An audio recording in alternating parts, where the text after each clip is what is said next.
My name is Margaret Holloway. For 40 years, I was a textile conservator, a woman who spent her life meticulously restoring and preserving the fragile, beautiful fabrics of the past. My work required a patient eye, a steady hand, and an intimate understanding of the hidden weaknesses that can cause a masterpiece to unravel. I never imagined these skills would become the tools I would need to survive the unraveling of my own family. I always believed a fire was a thing of pure, chaotic destruction. I learned, on a cold and terrible night, that a fire can also be a meticulously planned work of art. The whole neighborhood was in chaos that night, the air thick with smoke and the shriek of sirens as the fire department used an axe to break down the door to my own guest bedroom. They were there to rescue my beloved husband, Arthur, and my perfect daughter-in-law, Isabella, who were trapped, inexplicably, together in bed. The image of them being carried out, soot-stained and gasping for air, was a shocking, confusing tragedy that made Isabella a local hero. But for me, it was the first, terrifying thread I would pull, a thread that would eventually unravel a horrifying truth of greed, betrayal, and a plot so monstrous it was almost perfect. Before Isabella, our life was a quiet, beautifully woven tapestry. Our home, a grand, historic house in the heart of Savannah, was our loom. Every room was layered with the rich threads of a 40-year marriage. The worn leather armchairs where my husband, Arthur, and I would read for hours. The sun-drenched piazza where we drank our morning coffee. The walls filled with the art and artifacts we had collected on our travels. Arthur, a retired but still brilliant constitutional law professor, was the intellectual warp of our lives, his mind a framework of logic and history. I, the conservator, was the weft, weaving in the threads of beauty, care, and memory. Our world was small, but it was rich. My days were a peaceful rhythm of working in my home studio on a fragile 18th century tapestry, tending to my garden of camellias, and sharing a life of comfortable, intellectual companionship with the man I adored. Our only son, David, was a gentle, artistic soul, a man who had inherited his father's kindness, but none of his formidable strength of will. He was a good man, but a follower, a man who had drifted through life in search of a current strong enough to carry him. My love for him was a deep, protective, and, as I would learn, dangerously unconditional thing. David met Isabella at a fundraiser for the Telfair Museum. He brought her home to meet us, and it felt as if a new, dazzlingly bright and entirely foreign thread had been introduced into our quiet tapestry. Isabella was a masterpiece of modern creation. A successful wealth manager from New York, she was beautiful, charismatic, and possessed a mind as sharp and brilliant as a cut diamond. She was flawless. She discussed legal theory with Arthur with an intelligence that clearly impressed him. She admired my textile work with a knowledgeable and appreciative eye. She looked at David not with the condescending pity he so often received, but with a look of profound belief in his untapped potential. She did not just enter our lives, she conquered them with her charm. "You have built such an incredible life here," she said to me on that first evening, her gaze sweeping across the art-filled living room. "This house, it is not just a home, it is a legacy." She saw my son not as a drifter, but as a man of deep artistic sensibility. Under her influence, he began to flourish. He seemed to stand taller, to speak with a newfound confidence. She was not just his partner, she was his champion. I watched my son, a man who had been a muted watercolor sketch his whole life, suddenly begin to be painted in bold, vibrant oils. My gratitude for her was immense, a warm sun that blinded me to the subtle, almost invisible shadows she cast. They married in a chic, elegant ceremony at a modern art gallery. Their financial troubles began almost immediately after. A high-risk, high-reward investment David had made, at Isabella's urging, collapsed, wiping out his savings. Their stylish downtown apartment and the lavish lifestyle that came with it became unsustainable. They came to us, their faces a carefully composed portrait of shame and reluctance. It was Isabella who made the pitch, her voice a symphony of love and logic. "Arthur, Margaret," she said, her hand on my arm, "I know this is a terrible thing to ask, but we are in a temporary crisis. More importantly, we are so worried about you both. Arthur's heart condition. You should not be alone here. Let us move in. Let us contribute to the expenses. Let us be a family, all together, to support each other." My husband, whose recent diagnosis of a serious heart condition had made him feel frail and vulnerable for the first time in his life, agreed immediately. His relief at having his son and his brilliant, capable daughter-in-law under our roof was palpable. The encroachment was slow, methodical, and disguised as helpfulness. Isabella, with her professional expertise, began to take over. First, it was the household accounts. She became Arthur's primary caregiver, managing his medication schedule with a terrifying efficiency, her constant, hovering presence a constant reminder of his own fragility. She was not just a daughter-in-law living in our home. She was slowly, expertly becoming the master of it. With her position in the house solidified, the true purpose of their presence began to reveal itself. The campaign was a brilliant two-pronged assault. "Dad, Mom," David would say, his face etched with a worried frown Isabella had no doubt engineered. "Isabella has been looking at the numbers. We are just so worried about your future. This house, the art, it is a burden. What happens if Dad needs more advanced care? The costs are astronomical." Then Isabella would step in, a file of spreadsheets in her hand, her voice a smooth, professional purr. "Arthur, Margaret, your portfolio is dangerously non-liquid. A collection of this value needs to be managed actively. I have found an incredible opportunity, a private real estate fund developing a new luxury resort on the coast. The returns are guaranteed and staggering.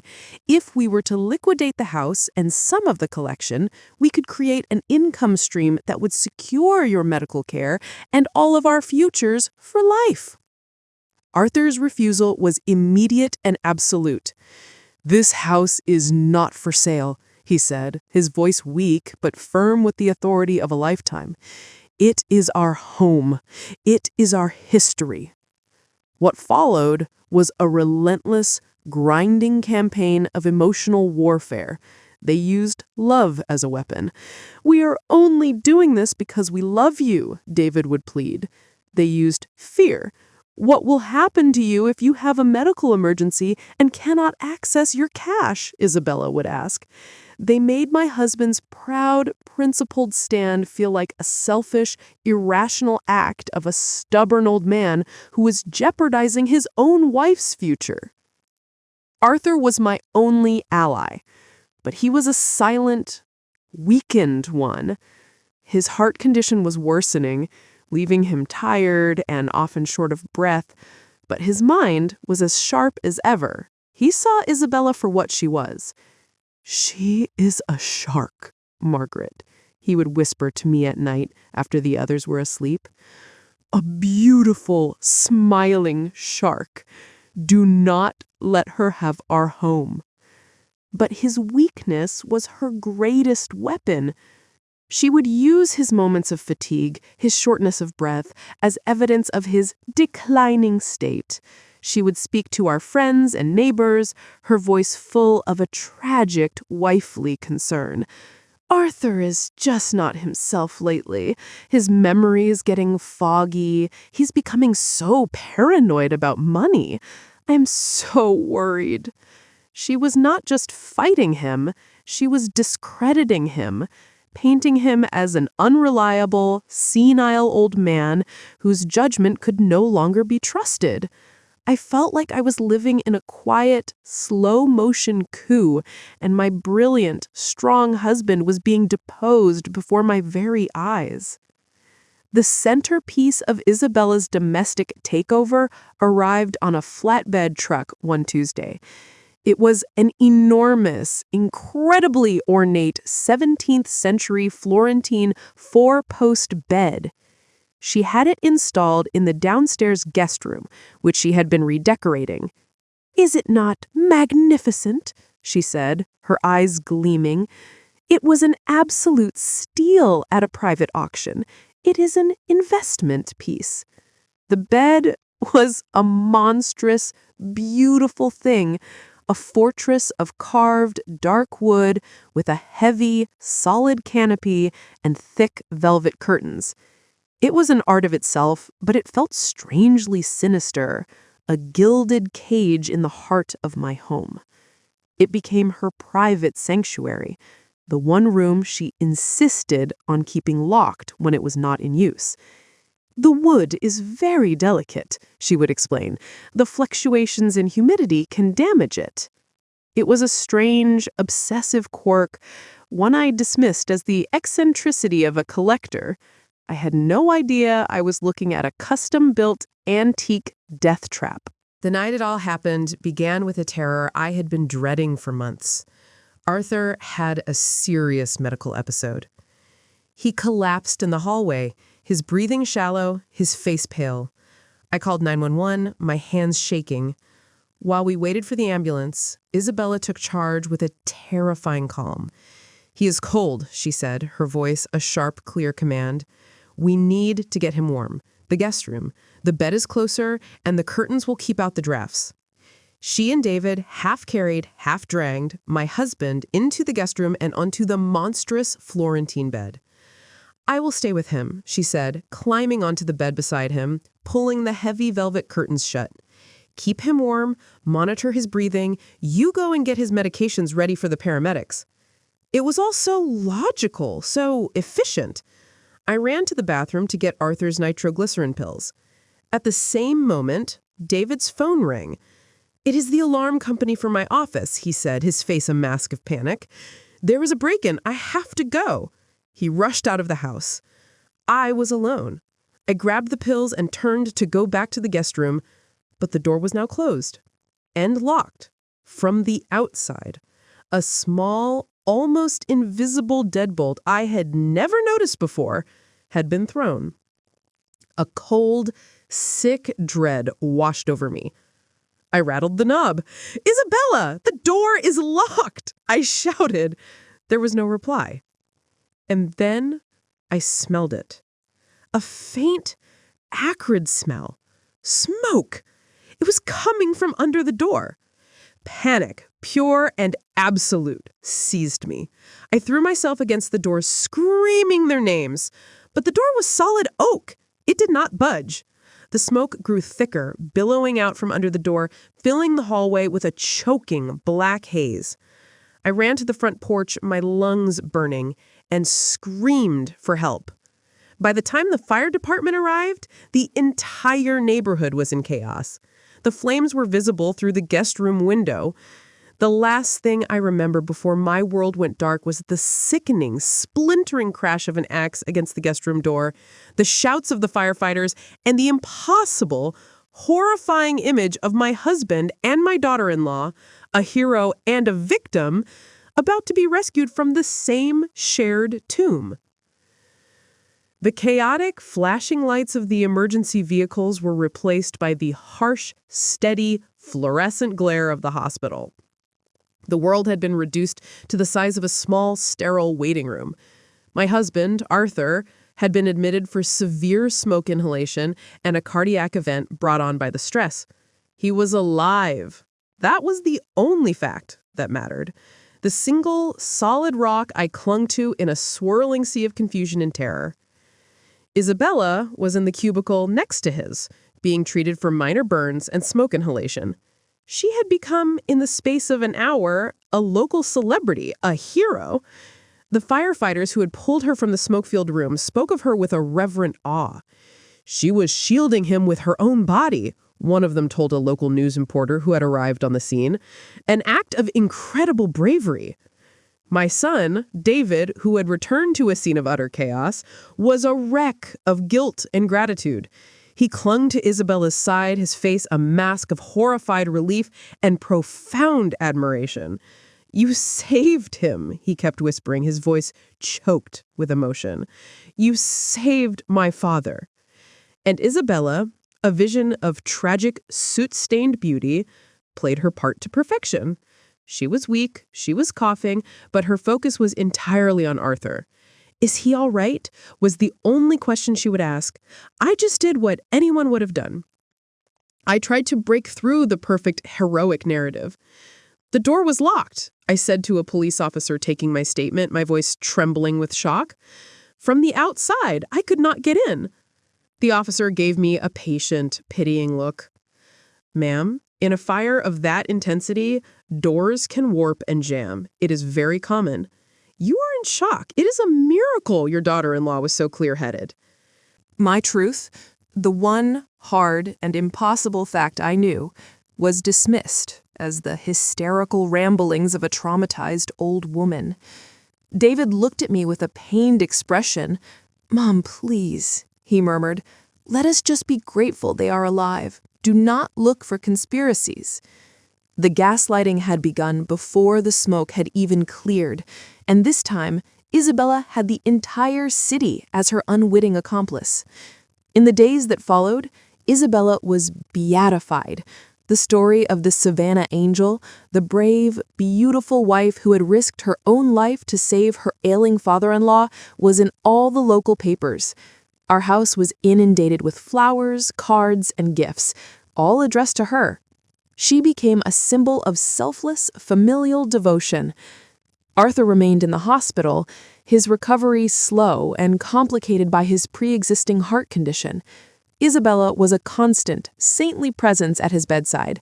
She managed his care with an iron will, her interactions with the doctors and nurses, a masterful performance of a loving, knowledgeable, and deeply concerned family member. She was so good, so convincing, that no one questioned her authority. And she used that authority to continue her campaign of isolating me. "Margaret has been so deeply traumatized by the fire," she would tell the nurses, her voice a low, confidential whisper. "Her memory of the event is unreliable. The doctors are concerned about post-traumatic stress compounding her age-related confusion. It is best to keep her calm and not discuss the details of that night with her." She was not just discrediting my testimony, she was building a medical narrative around my supposed mental decline. The fire, a crime she had engineered, was now the official cause of my supposed mental decline. The fire department's final report came a week later. It was inconclusive. The official cause was listed as a probable electrical fault, originating in the antique bed's wiring, a tragic freak accident. The monstrous Florentine bed, the gilded cage, the instrument of her crime, was now nothing more than a charred, unrecognizable heap in a landfill. The perfect weapon, used once and then destroyed, leaving no evidence behind. The financial attack, when it came, was a masterpiece of strategic timing and emotional manipulation. It happened in the cold, impersonal quiet of the hospital waiting room. Friday, October 3rd, 2025. Arthur had just had a difficult night. David and I were exhausted. Our nerves were raw. Isabella called a family meeting. Her face was a mask of weary, sorrowful practicality. "I have been on the phone all morning," she began, her voice heavy with the weight of a burden she was nobly carrying for us all. "With the insurance adjusters, with the bank, with Arthur's doctors. I am afraid the news is very, very bad." She laid out a devastating picture. The fire had caused extensive structural damage to the house, far more than the insurance would cover. Arthur's hospital stay would be long, and he would require round-the-clock, specialized nursing care when he came home, a level of care that was astronomically expensive. Our finances, she said with a grave sigh, were in absolute chaos. In a crisis like this, she said, her gaze sweeping over me and my son, we need a single, clear-headed person in charge. You are both, understandably, too emotional to handle this. The stress would be too much. She slid a thick sheaf of legal documents onto the table between us. This, she said, her voice dropping to a near whisper, is the only solution. It is a durable power of attorney. It gives me the legal authority to manage everything. The insurance claims, the contractors, the bank accounts, the investments. It allows me to make the difficult decisions without having to burden either of you. It is the only way we will get through this. How could we refuse? She was the hero who almost died for us. She was the strong, capable one, the woman who was holding our world together while we were falling apart. Arthur was upstairs fighting for his life. David was looking at his wife with eyes full of a desperate, pleading gratitude. To refuse would have been an act of monstrous, unthinkable ingratitude. It would have been a public accusation against a celebrated angel. I looked at the papers. I looked at my son's face, and I knew with a sickening certainty that I was trapped. I had no choice. I signed. I returned to the house alone that evening. It was a cold, wounded place, the smell of smoke still clinging to the curtains, a large plastic sheet covering the charred, gaping hole where the guest room door had been. I was now a legal non-entity in my own home, a guest whose affairs were managed by another. The loneliness was a physical presence. With David and Isabella spending every moment at the hospital, I was left to wander the silent, damaged rooms by myself. And in that silence, the doubt began to fester. I would stand in the hallway, staring at the splintered doorframe of the guest room, and I would replay the events of that night. The door was locked. I know it was locked. But then another voice, a cold, insidious whisper, would answer. The firefighters said doors jam. The police said you were in shock. David said you were confused. Maybe they are right.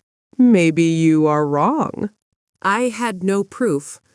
I had only my own increasingly unreliable memory pitted against the heroic, unassailable narrative of a woman who had almost died saving my husband.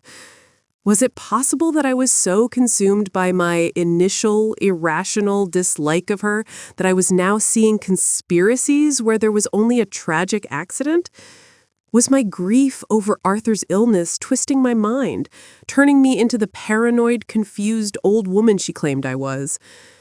The entire world saw a hero. Only I saw a monster. The psychological dissonance was a form of torture. I began to feel like I was losing my grip on reality, that the smoke from the fire had seeped not just into the house, but into my own mind, clouding my thoughts, blurring the line between fact and a terrible, grief-fueled fantasy. The pain of that doubt was a deeper, more searing burn than any fire could inflict. Arthur was released from the hospital a month later, but he was not the man who had left. The cardiac event and the damage to his lungs had left him profoundly weakened, a frail, ghostly version of himself. He was now completely dependent on Isabella, who managed his care with a possessive, suffocating authority. With my husband a semi-invalid and me legally and emotionally neutralized, Isabella now had absolute power. And she used it. The final, devastating blow came in the form of an announcement. "The house," she declared one evening, her tone one of bright, non-negotiable finality. "It simply has to be sold. The damage is too extensive, the memories are too traumatic, and frankly, we need the capital to fund Arthur's long-term care. She had already found a new place for us, she said, a modern, sterile condominium on the other side of town, and she had already arranged for a team of professional geriatric care specialists to take over Arthur's daily needs. She was not just selling my home, she was firing me from my last, most important job, the care of my own husband. I looked at Arthur, expecting him to protest, to fight, but he just sat in his wheelchair, a blanket over his knees, his eyes dull and defeated. He had given up. I looked at David, but he would not meet my gaze. He was a willing accomplice, a man who had traded his own parents for a quiet life. I stood in my own living room, a room that was about to be dismantled, and I felt the last of my strength, my hope, my very identity crumble into dust. I had lost my husband's health. I had lost my son's trust. I had lost my home. And I had lost my own mind.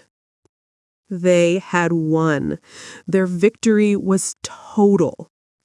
The beautiful, perfect tapestry of my life had been completely and utterly unraveled, and I was left with nothing but the cold, bitter, and useless threads.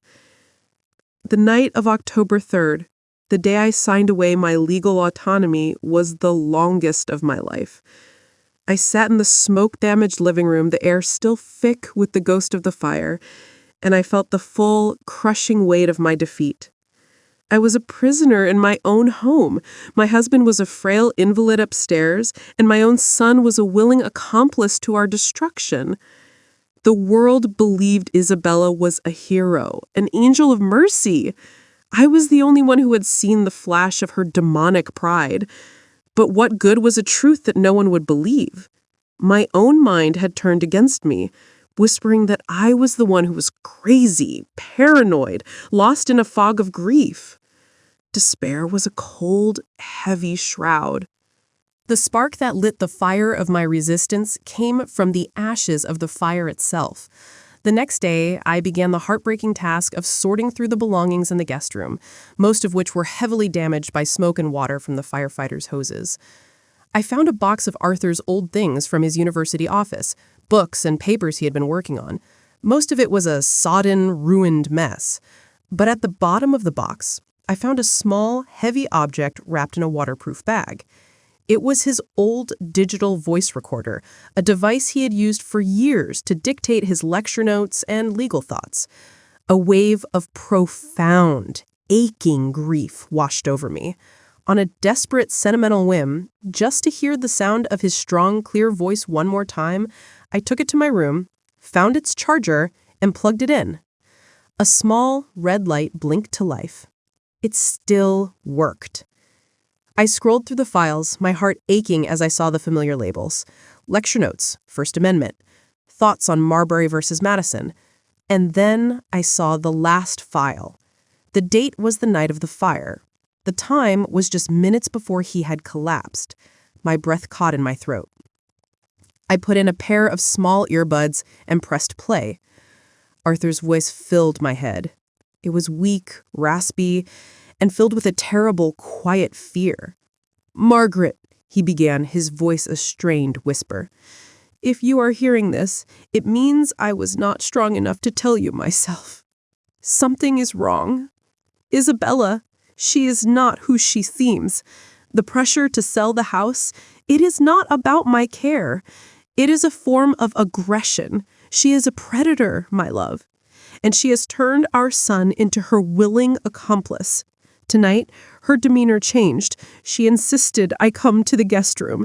She gave me one of her special herbal teas, but this one, it tasted different. My heart is racing, my chest is tight. She is saying the door is stuck, but I heard it click. I heard her lock it from the outside." His voice was interrupted by a sharp, pained gasp, then the sound of the recorder falling, followed by muffled, indistinct sounds, And then the clear, cold, and utterly unmistakable click of a deadbolt being thrown. The world stopped. It was not my imagination. It was not my grief. It was not my paranoia. It was the truth, recorded, preserved, a voice from the grave.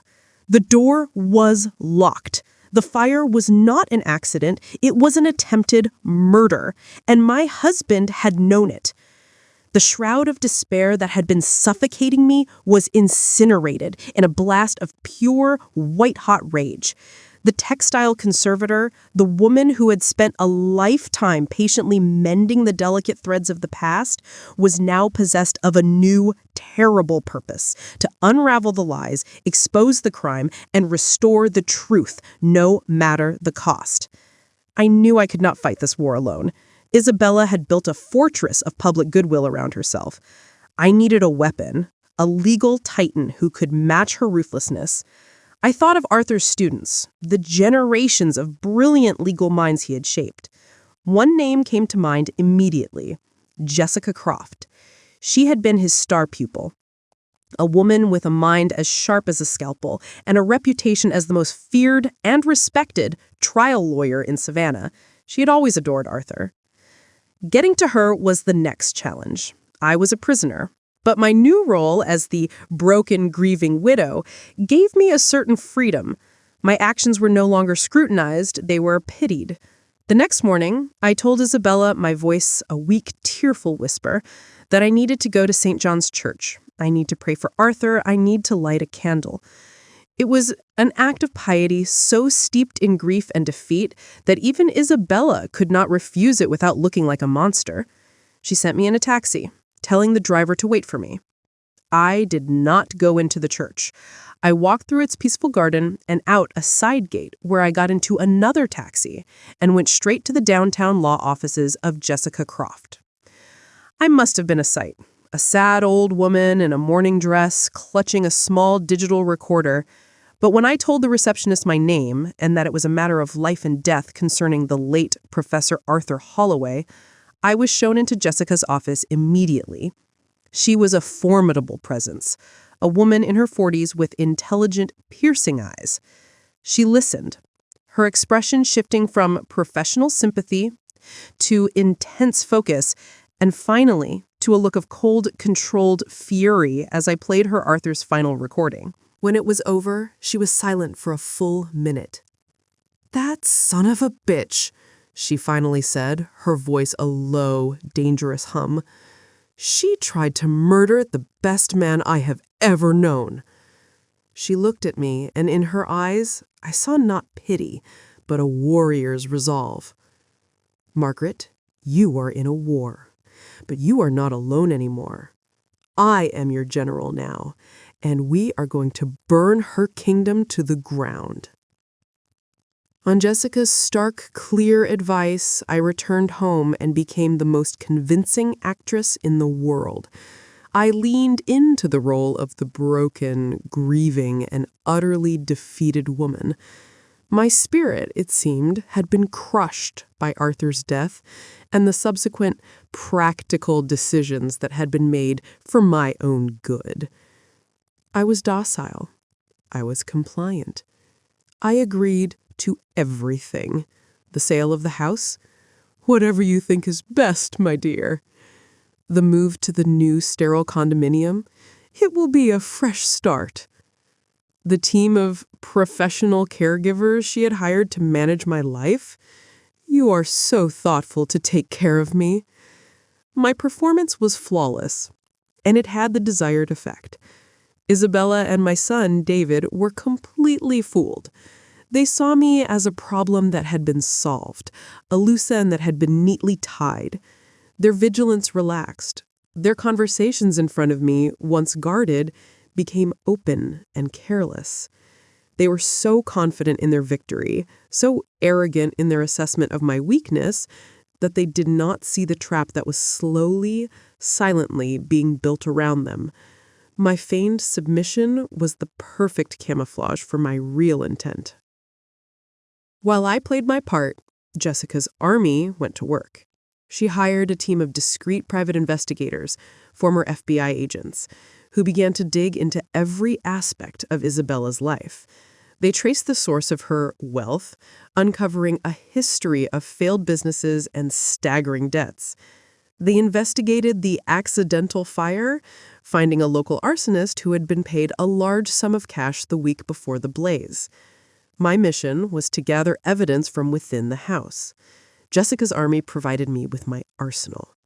It arrived in a beautiful, elaborate sympathy basket from a former colleague.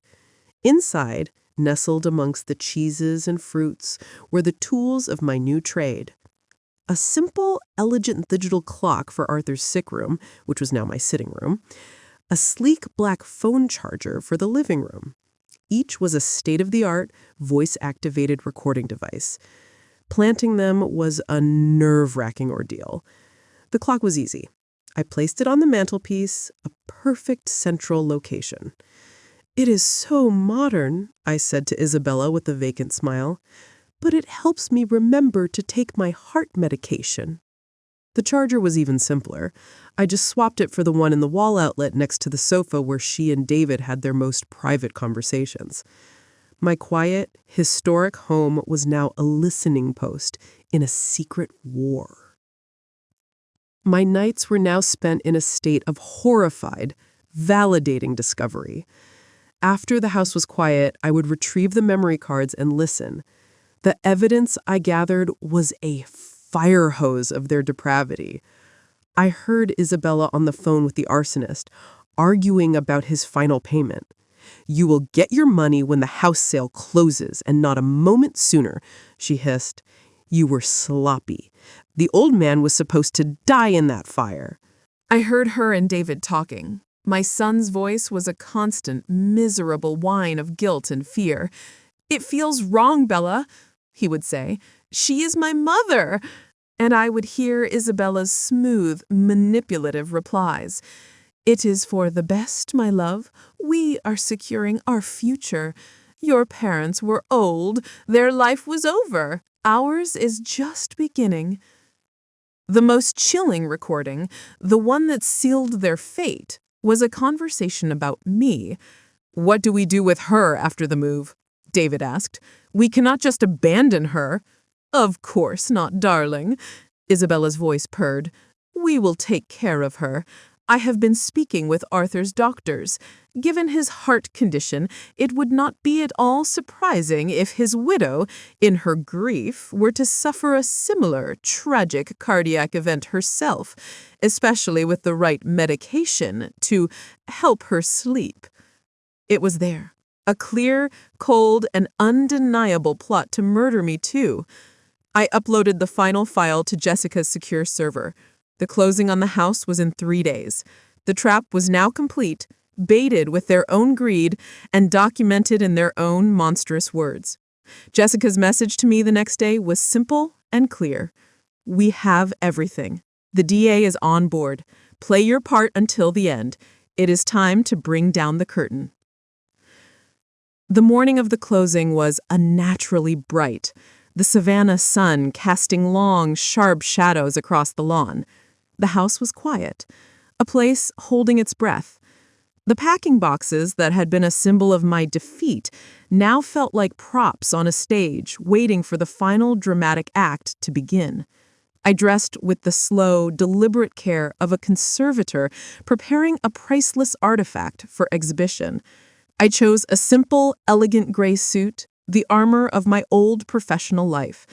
Today, I was not a victim. I was an expert witness, about to present the most important findings of my career.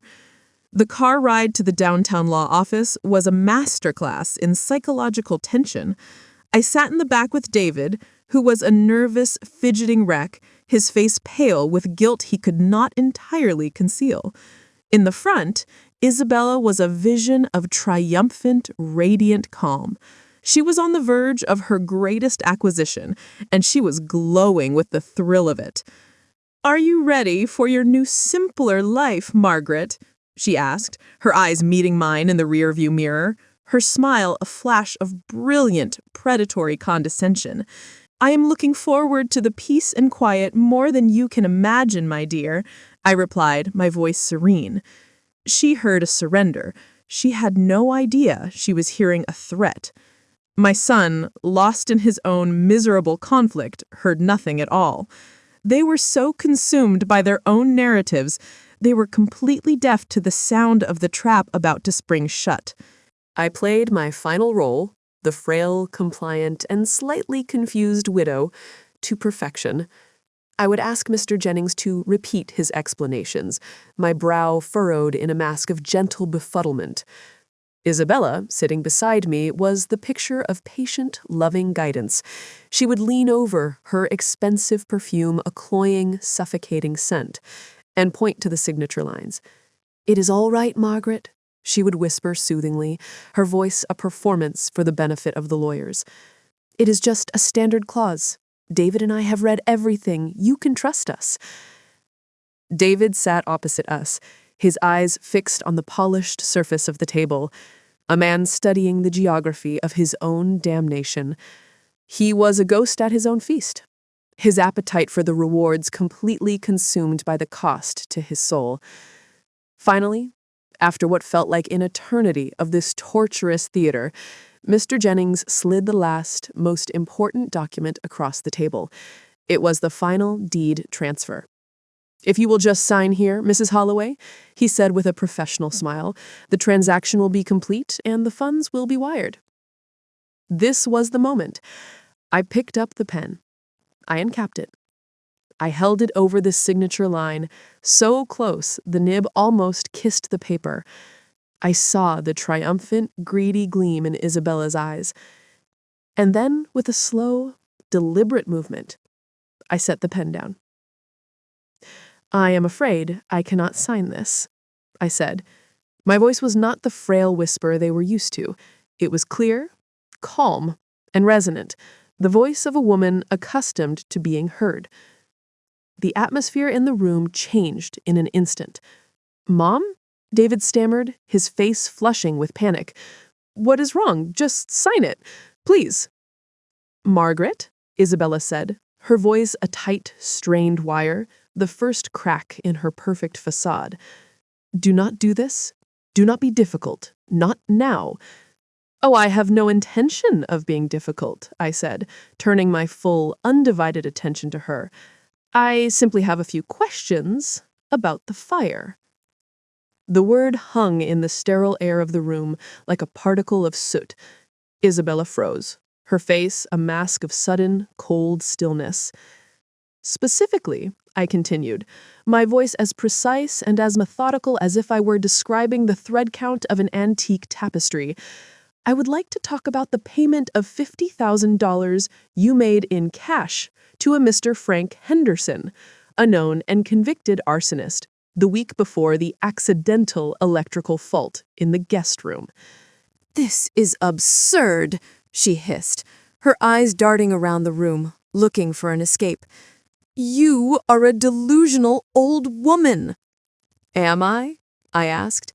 "Then perhaps you can explain this." From my handbag, I retrieved not a weapon, but a small, simple, digital voice recorder. I placed it on the polished surface of the table. "My husband was a man of the law," I said, my voice quiet, but carrying in the dead silence of the room. "He had a habit of documenting everything. He was dictating some final thoughts on the night of the fire." I pressed play. Arthur's voice, weak, raspy, but unmistakably his, filled the room. It was a voice from the grave, a final, damning piece of testimony. "Margaret," his recorded voice whispered, the sound raw and full of a terrible fear. "If you are hearing this, something is wrong. Isabella, she is not who she seems. She gave me one of her special teas. My heart is racing. She is saying the door is stuck, but I heard it click. I heard her lock it from the outside." The recording ended with the sound of a pained gasp and a muffled thud. David let out a choked, agonized sob. his face crumbling as he listened to his dead father's final, terrified words. The betrayal was no longer a suspicion. It was a recorded, undeniable fact. "He knew," he whispered, his voice a broken, hollow sound. "He knew what you were doing." Isabella stared at the recorder, her face a mask of pure, horrified disbelief. Her carefully constructed world, her perfect narrative, had been obliterated by a ghost's whisper. "And of course," I said, my voice cold as ice, delivering the final, fatal blow, "there is the matter of my own future." I pressed another button on the recorder. Isabella's own voice, a smug, cruel purr, filled the room. Given his heart condition, it would not be at all surprising if his widow, in her grief, were to suffer a similar tragic cardiac event herself, especially with the right medication to help her sleep. At the sound of her own voice so calmly plotting my murder, the last of her control shattered.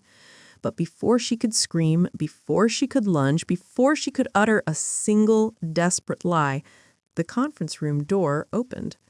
My lawyer, Jessica Croft, stood in the doorway. She was not alone. Behind her stood two grim-faced police detectives. The two buyers at the table stood up, revealing the badges clipped to their belts. "Isabella Holloway," one of the detectives said, his voice calm and final, "you are under arrest for the attempted murder of Arthur Holloway, conspiracy to commit the murder of Margaret Holloway, and arson." The struggle that followed was not physical. It was the pathetic, ugly implosion of a criminal alliance. "He knew everything!" Isabella shrieked, a wild, cornered look in her eyes as she pointed a trembling finger at David. "He was in on it from the beginning! He helped me!" "Liar!" David sobbed, his face a mess of tears and self-loathing. He turned to the detectives, his confession a desperate tumbling torrent. She manipulated me. She told me it was just about the money. I did not know about the fire.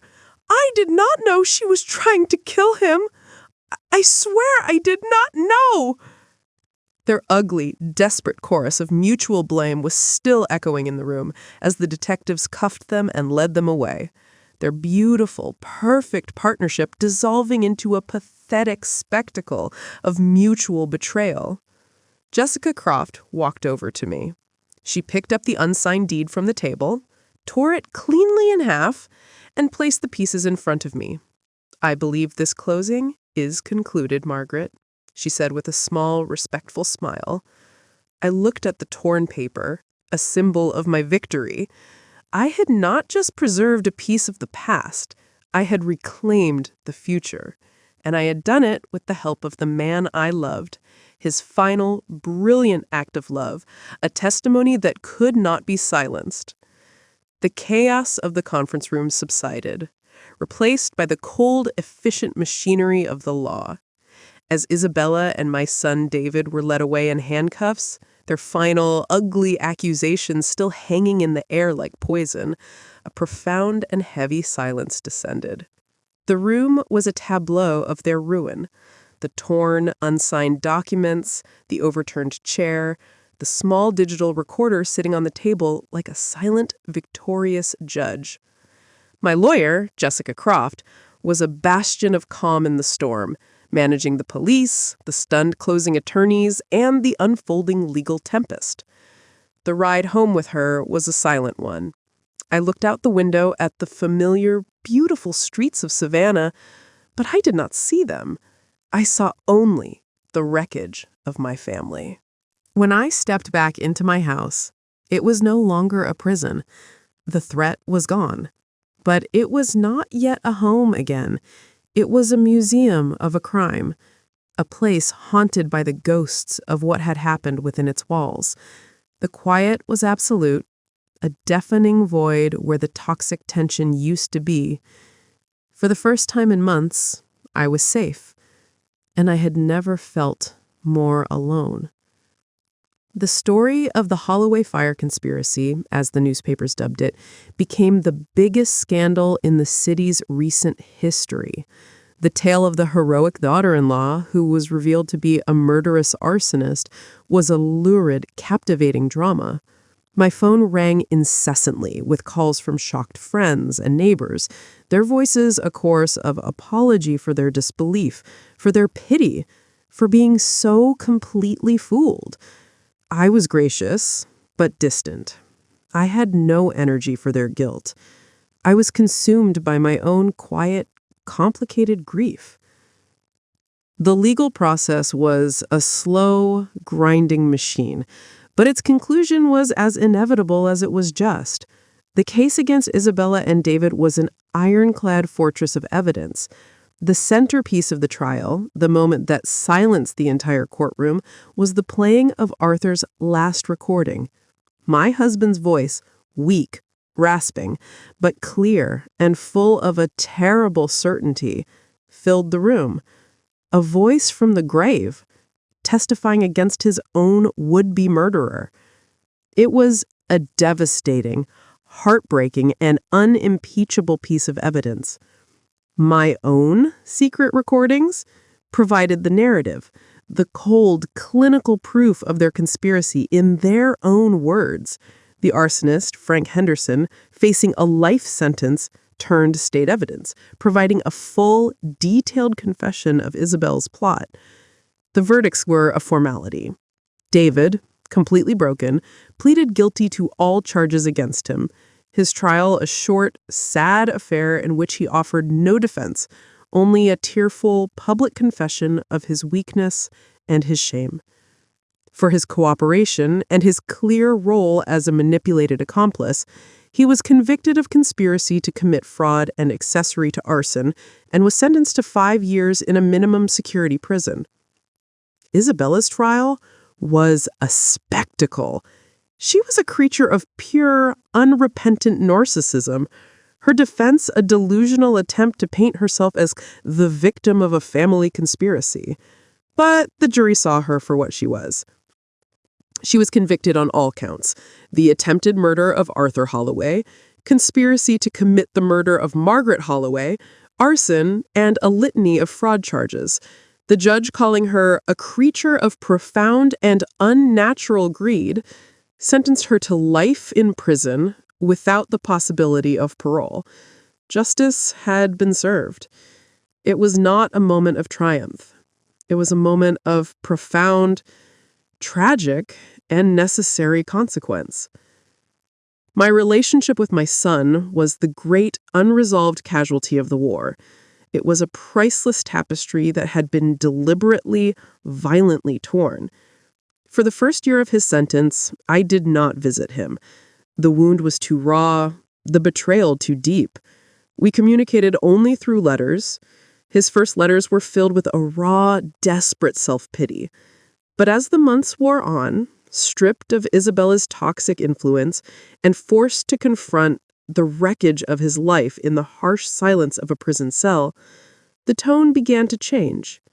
His words evolved into a painful, honest accounting of his own failures, his weakness, his moral cowardice. The first time I finally visited him, he was a different man.